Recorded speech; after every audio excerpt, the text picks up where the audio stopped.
Hello chess friends and welcome to another game analysis from FIDE Grand Prix in Moscow. This game is played between two grandmasters, Dubov Daniil and Giri, and it starts with the d4, knight f6, c4 and e6, knight f3, d5. So they transpose this game in Slav defense. So bishop to g5 and then d capture on c4. Here we have e4 opening the diagonal for a bishop, so bishop is now targeting pawn on the c4 square. So black defend the pawn, so it goes b5, and we have a4. So white expect from black to capture on the a4, and then he will capture on the c4 with the bishop from f1. So it looks that white is able to go with the a5 move. Let's see, e5 move, this one, instead of the a4. So after he play e5, it looks that he will grab material. He can capture the knight in the next move, but black prepared move h6, and then this bishop is under attack. So if he capture on f6 with the pawn, black will capture on the g5, so that will be an equal trading. But if he try to escape and goes with the bishop on h4, then black will go with the g5, attacking the bishop once again, and when the bishop goes to g3, black can casually go with the knight in the center on d5 or e4, which looks very good, and his position is very stable. But here white goes with a4, and here we have c6, defending the pawn on b5, and then knight c3, once again increasing the pressure on the b5. So black goes with the b4, and then knight goes back on a b1, because his idea is to go over d2 to square c4, and black goes with the bishop on a6, defending pawn on c4, but white goes with e5, attacking the knight, then h6, bishop capture, and then pawn capture back, and then instead of the queen capture on f6, black goes with the c5 with the idea to trade the pawns and develop the bishop from the f8. So white played knight to d2 and then c3, opening the diagonal. So b capture on c3 and then b capture on c3, knight goes to e4, attack the pawns on the c3 and the c5. So c capture on a d4, and then we have bishop on the b5 to check, and he wants to trade the bishop on that square. So bishop capture, pawn capture, and then queen capture.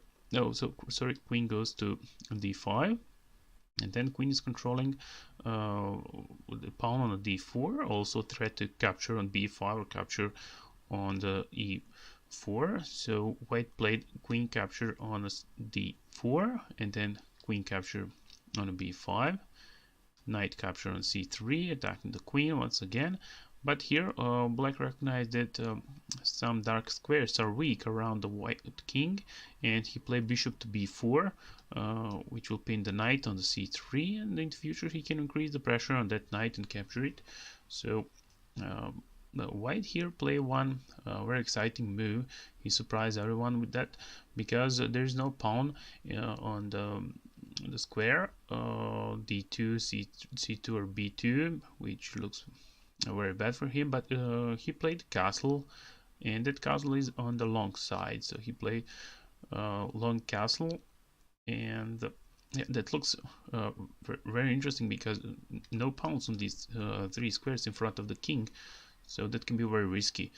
But he prepared the line. He wants first to give a mate on the square d8, because he can go with the queen on d8 and threat to mate, and black need to do something with that. So black goes with the queen on a5, threat to give a check on a1 and also defend the square d8. But white goes with the knight on b5.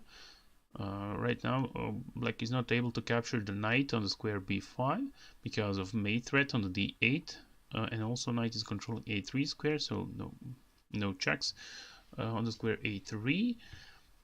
And here black goes knight a6, also supporting square c7, which was in some lines a threat, and queen gives a check on d7, king goes to f8, that was forced, and king to b1 with the idea to control square a1 and no more checks threat here. So bishop goes to a3, Basically, idea for black is to give a mate on a white king with the queen to b4, it's a check, and then queen b2, that would be a mate. So white play rook to d3, and then here we have check on a b4, and then king goes to c2, queen to a4, and then king goes to d2, and then bishop give another check on a b4 square, so king escape on e2, and then king to g8. So here white recognized that he can use the g file, which is semi-open, for some checks, and he played knight to e5, opening way for his rook to go on the square g3 and threat some checks here. Also, he's attacking f7 with the queen and the knight, so he wants to grab that pawn and give a mate on the square f7. And here black give a check on a c2, king goes to f3, which is a very safe place for his king, and after that rook to f8, defending f7, and here we have rook to d1, and then h5, queen to d4. Okay, idea of this queen is to transpose from one side to another and go over f4 to g5 and give a mate on g7. So rook goes to h7, then queen f4, and bishop to c5, targeting pawn on f2, which is a very nice idea for him. He wants to grab it with the queen, and then knight goes to d4, break that connection between the pawn and the bishop. So queen is under attack, and queen goes to a2, and here we have rook from 1 to d2, and then queen to d5, just one check, king goes on e2, which is now a safe place, and after bishop to b4, he's attacking the rook on the d2. White recognizes he can increase the pressure, and he goes with the knight from d to c6.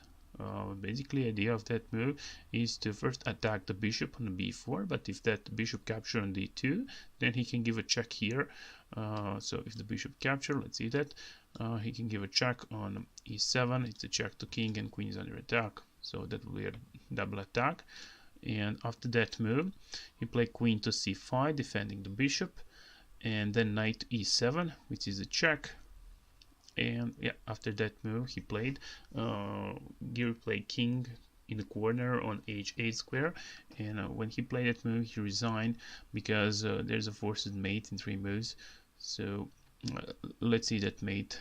White will sacrifice the knight on square f7, he will grab that pawn, and here's the 2 options for black: to capture with a rook from h7 or with a rook from f8. So let's see, if he captured with a rook from f8, then it's a mate with a rook on a d8, it's a check to king, he cannot go on the square g7, so he's unable to go there, and rook to f8 is the only option after rook capture, that would be a mate. Or if he capture with this one, there will be a mate with the queen. Queen can go on h6, it is a check, king cannot go on squares g7 or g8 because pawn is controlling that square and knight is also controlling that square on a g8, so he need to cover that check with a rook, and then queen capture f8 rook, and that's a mate. So in the position after knight goes to e7, it's checking on h8, and that moment Giri resign. So I hope you enjoyed this video, and see you in the next game analysis. Bye bye.